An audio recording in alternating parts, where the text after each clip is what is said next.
Hi, in today's episode, we have Prasad Bidapa. Prasad is the pioneer in the Indian fashion industry since the last 4 decades. He's the iconic fashion guru of India and ex-student of NIT Ahmedabad. He's a creator of high-profile events like India Men's Fashion Week, Colombo International Fashion Week, Kingfisher Fashion Awards, and Mega Model Hunt. A textile expert himself, he has presented the Rajasthan Heritage Week since 2015. This is a project he developed for the Government of Rajasthan. It's also considered to be one of the most successful khadi and handloom revival projects in the country.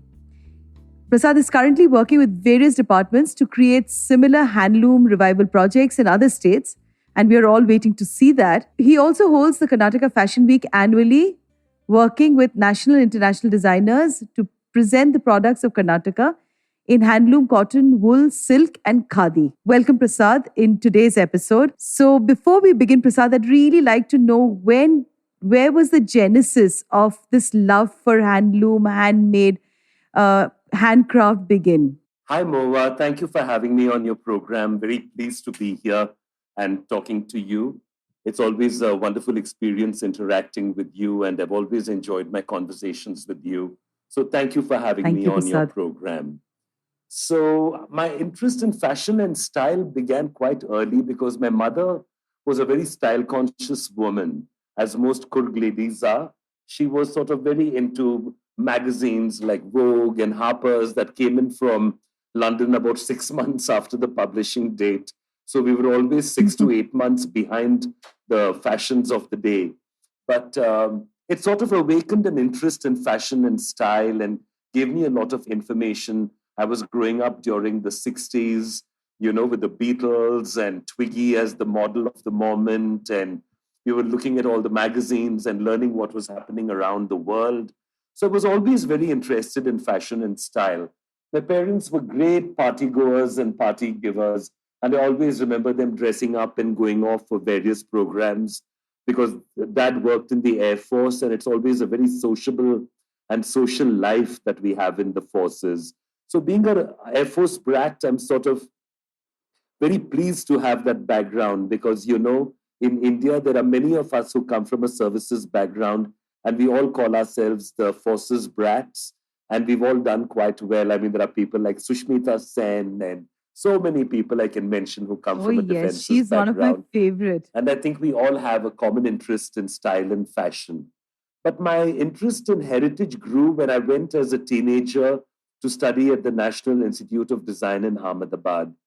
And Ahmedabad being a very ancient city, for me, it was like culture shock going from a modern city like Bangalore to a city like Ahmedabad, which was steeped in tradition and history, and every corner that you turned, you came across some heritage property or a beautiful old temple or a lovely textile exhibition going on somewhere. And it awakened our interest in all things handmade. And of course, we were very, very lucky to have people interacting with us at NID. I had the great Pupul Jekar, Kamla Devi Chattopadhyay, Sina Kaul, and so many wonderful people coming and telling us that that they were passing the baton on to us, so to speak. And let me just give you a quick trip down memory lane, Mohua. In India, we sort of always spoke khadi and handloom before the British came and sort of destroyed that industry because they wanted us to wear their machine-made textiles, which was started in the last part of the 18th century. And once they began producing machine-made textiles, they didn't want Indians to do any handloom or handwoven or khadi because they saw it as a threat to their own markets. So they actually destroyed looms and made sure that weavers were not able to weave, and they didn't encourage it at all. And instead, they kept pushing their Manchester fabrics and things like that into the Indian markets. But luckily for us, Indian women never ever gave up on handloom. Even when you look at pictures of our ancestors, you'll find our fathers and uncles and grandfathers all very stiffly standing there in three-piece suits in the best of imported Mancunian fabrics. But our mothers always in a sari, in a beautiful handloom version of some cotton or silk piece from some lovely weaver somewhere. And they somehow managed to keep it on. So when independence came, our handloom industry was in a very bad condition.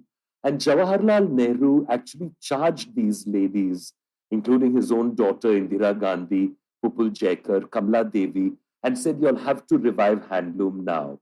And that's how the revival projects of handloom began. And Pupul Jaikar then began the Cottage Industries Corporation of India. You know, the beautiful store that we had at Janpat in Delhi, and has now moved to Yes. Nehru Place. And in Bangalore, we used to be on MG Road, but unfortunately, they had to close that down during the COVID. It was one of the COVID victims. And it's now moved to some other area where you can check online, the CCIE, Cottage Industries Emporium. So that's how handloom started coming back.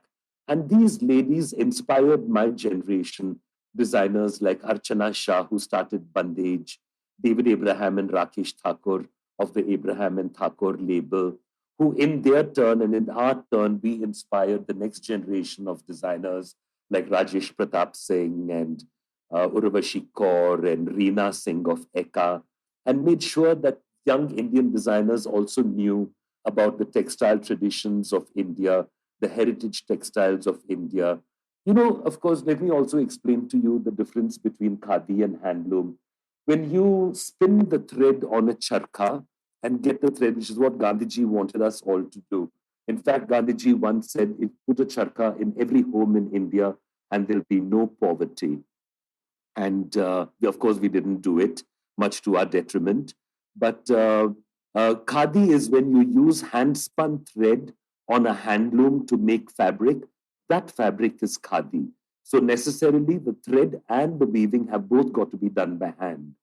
But in the great sari traditions of India, like the Kanjivarams and the Banarasi, we use machine made thread, but machine made thread is done by an artisan on the handloom. So these are the handlooms of India. So we have Benares, we have Kanjivaram, we have Patola, we have, Pochampalli, the great Ikkats of India, Sambalpur.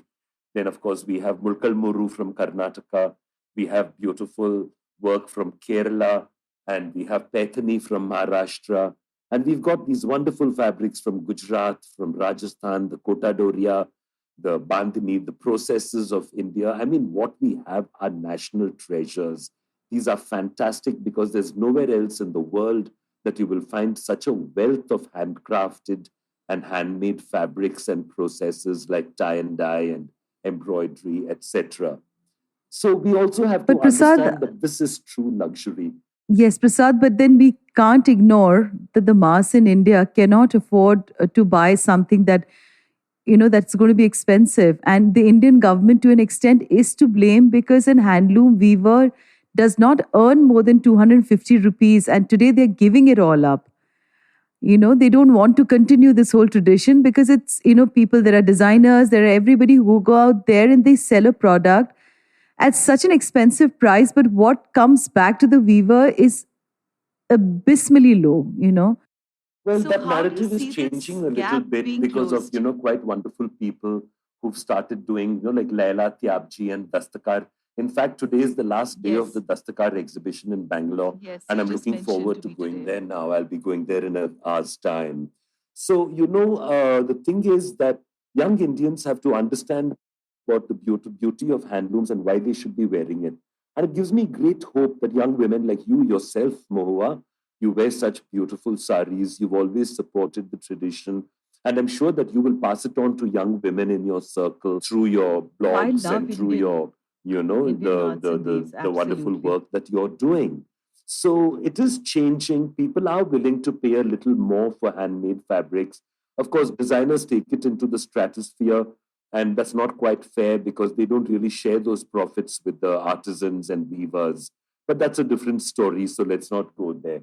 But if you go to a dastakar, you can buy directly from the weaver, from the printer, from the dyer, from the embroiderer, and you'll find it at very good rates. I've been buying wonderful khadi and wonderful fabrics at very, very good prices. I have grown up on Dastakar, Prasad. I still remember that in Delhi, there used to be the Triveni Kala Sangam, and that's where the Dastakar people used to come with the chairs and the mojuries and the fabrics, and it is, I have so much of nostalgia for Dastakar till they later on opened up a store in Hoskas. Not Hoskas, I think in Shahpur Jat Yes, it in was. Delhi. Yeah, Yes. it was in Delhi Heart, I think, near Delhi Heart. In Delhi Heart. Oh, yes, near Delhi Heart. Yeah, Yes. it's Yes. wonderful that people like you also espouse the sari, the handloom, the hand traditions of India.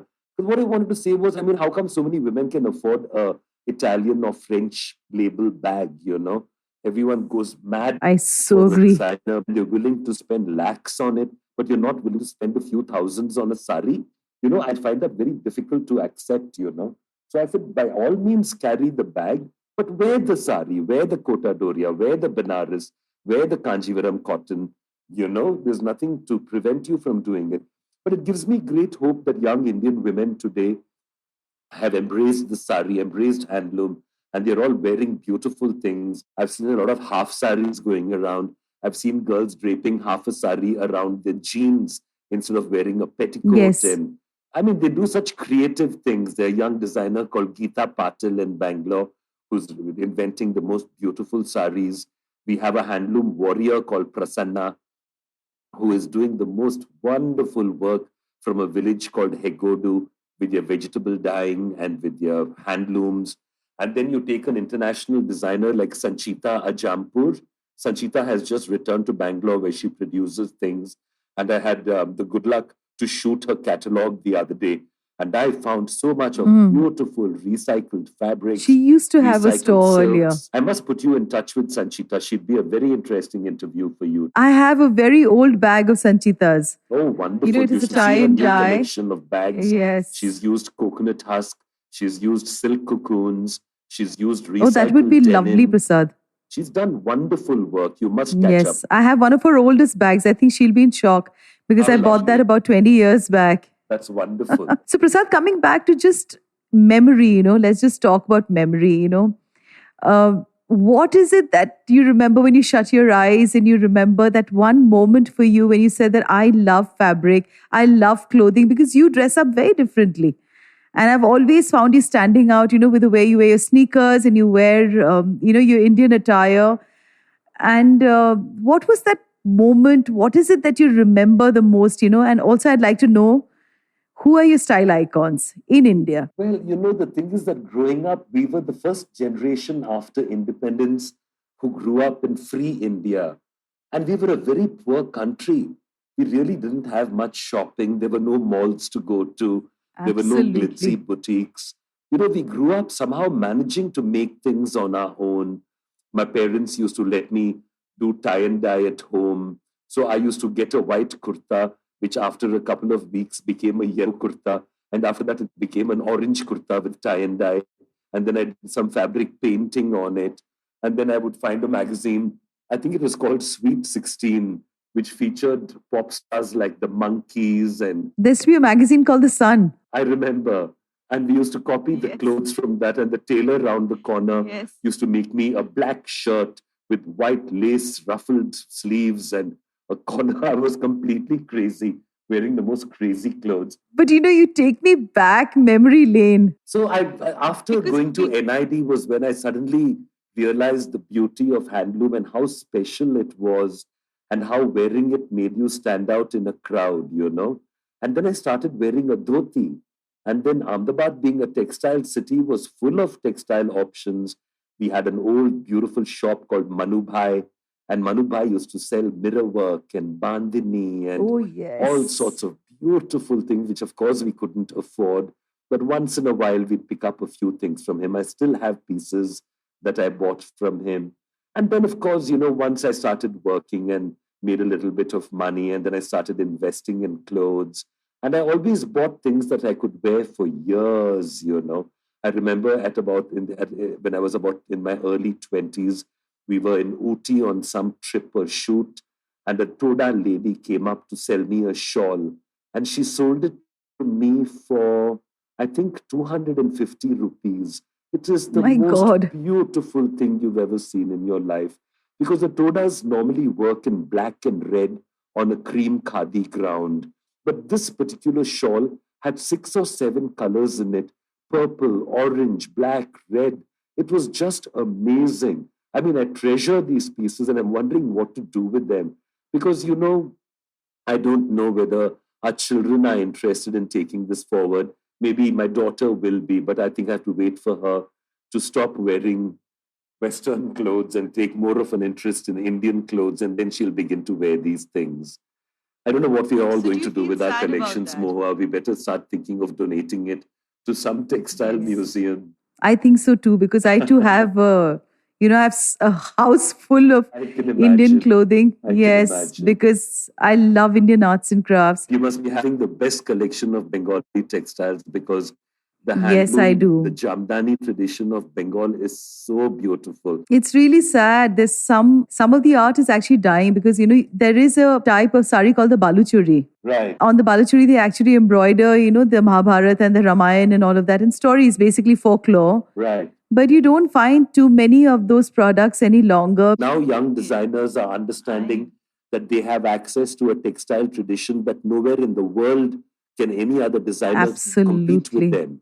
So, today, if an Abraham and Thakur are using Indian textiles, they're creating a global product with Indian textiles and Indian techniques of dyeing, embroidery, printing, block printing.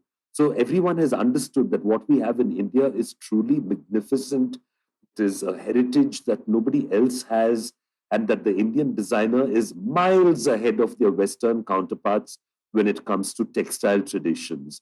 Now we just need to improve our production facilities and avoid doing what Sabyasachi did by digitally printing and copying the work of wonderful artisans over 1,000 years old of tradition. He's taken and copied it and printed it on polyester and machine made fabrics using digital technology, which I thought was so unfair. Sabyasachi had a chance to do something really wonderful and turn Indian craft forms around. He could have bought textiles from 1,000 artisans all over the country and made H&M make clothes with those things. Instead, they took the easy way out and they digitally printed everything, and they've ruined the tradition. I'm so upset about it. There's been a huge controversy about it, and we've all weighed in on it. But that's not the way to spread Indian techniques around. By digitally copying ancient designs, you're doing us a great disservice. Very disappointed. But Prasad, with Sabya, at the end of the day, that's a high street wear, and there are a lot of people with an aspirational value. There's enough handloom being Because produced in this country that if you made enough of an effort, you would be able to buy thousands of meters of khadi and hand-woven handloom.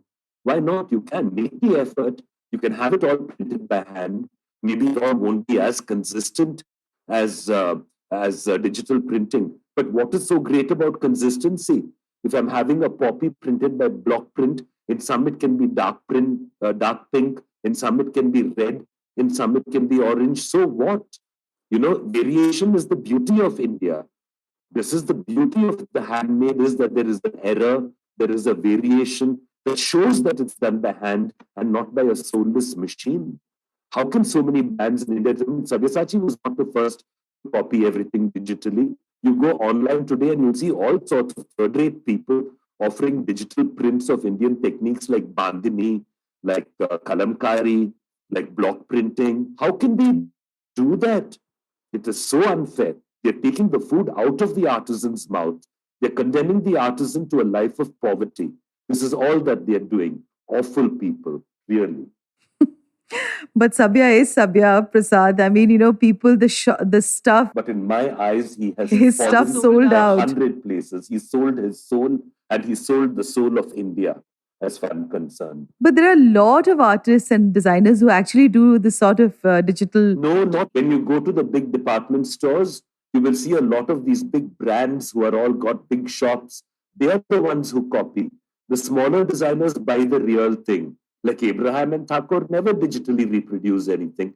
Everything is handmade and everything is pretty consistent. If there is a little variation here and there, nobody minds. Anyway, we're not going to digress with Sabya because I have an opinion where I just feel that there is a huge number of people who have this whole aspiration about Sabya, and they would do anything to buy a Sabya. That's really their problem. So Prasad, just tell me a little bit, why haven't you thought of having your own line? You're such a style icon. I mean, I have to always stop myself from not staring at you for too long. every time I meet you. I'm not a designer, So why did really. I you mean, I start? did study textile design, but I studied more of graphic design. And I sort of, in a way, never really enjoyed the process of manufacturing clothes. You know, when I saw all my friends starting out and in big sheds in Noida and Delhi in the heat of the summer without air conditioning, sweating tailors producing frock after frock, I said, this is not the life. I'm happy to photograph the finished work, but I want no part in the production of it, you know. I think I'm a very good stylist. I know how to put clothes together well. Even many designers like Rohit Bal and Abraham and Thakur, they allow me to style their clothes in a way that I want to and make the combinations and the presentation of a fashion show the way I want to do it. They allow me to do it. That's wonderful of them. So, you know, I love the styling, I love the presentation, the PR, the marketing of clothes. And I think someone has to look after it, right? Who don't compete with a designer, but promote their work and help them take it to a wider audience. And I love writing, so I write about fashion a lot. So if I was a designer myself, it would be frightfully limiting. I wouldn't be able to work with great designers like Rajesh Pratap Singh and Rohit Bal and Abraham and Thakur and all these wonderful people whom I'm so fortunate to work with year after year. The Bangalore Times Fashion Week starts in October. It will be launched on the 7th of October. And this year, we've got a fantastic sustainability theme running through it. So expect to see some fantastic sustainable designers. That'll be wonderful because I think there's been a huge gap because of the pandemic. Also, when all the events and everything was It's been shut. 2 years since we've done fashion weeks, and so more than a year and a half has passed. And when the pandemic hit us, we were in the middle of Colombo Fashion Week, and we got stuck in Colombo after that. And somehow we managed to get back to India on one of the last flights that left Colombo at midnight and brought us back. It was so tense and worrisome, you know, but we managed to get back. And after that, we've all been literally sitting on our butts doing nothing. Luckily, then the shows sort of didn't start, but a lot of shoots started. So that's how we've all been sustaining ourselves by creating shows online and, you know, shoots and that kind of thing. So I'm very happy to be getting back into doing live shows again because nothing can compare with the excitement of the live show. So before we end, Prasad, I would like you to tell our listeners, because there's so many people who really are wanting to get into the modeling world and into this entire glamour world. What are the things that you would suggest and tell them that they need to look after, and what are the things that they need to do to be there? See, technically, the modeling industry is one of the most democratic in the world. You know, we accept people of any color, any religion, any weight, anything, you know, it doesn't really matter. And, you know, whether you're a plus size or whether you're very dark skinned or very light skinned, you know, there's a place for you in the modeling world. And when you turn on the television, you see all kinds of people, uncles, aunts, friends, cousins of different types. You don't have to be tall and good looking. That's only for the runway model who needs to be very tall and not necessarily good looking, but tall and skinny is great for runway.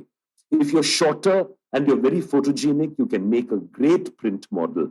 Even if you're not so good looking in real life, with the right makeup and styling, you can look like a bomb on pictures and film. Then you can make it as a model there. If you are a good actor, you can make it very big in television. And if you have all these attributes, you have the potential to be a superstar, like an Aishwarya Rai or a Sushmita Sen or a John Abraham or an Arjun Rampal, you know, who all went from the fashion industry into the film industry. So the fashion industry is very much a gateway.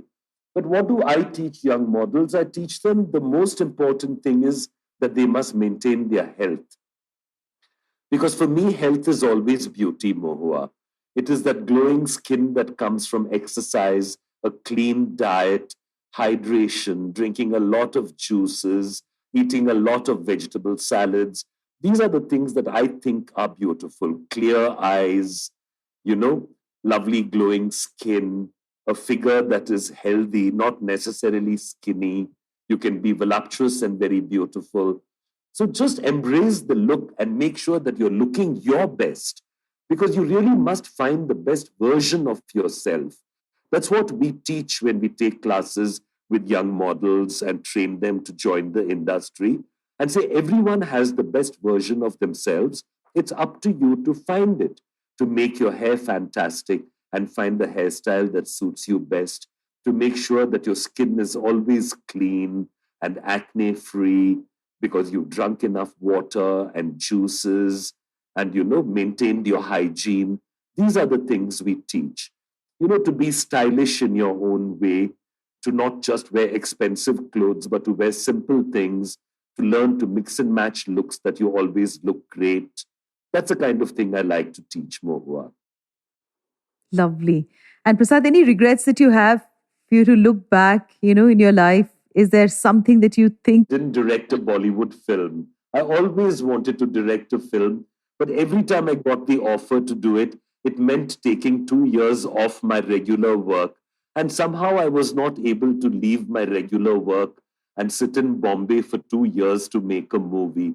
So it never happened for me.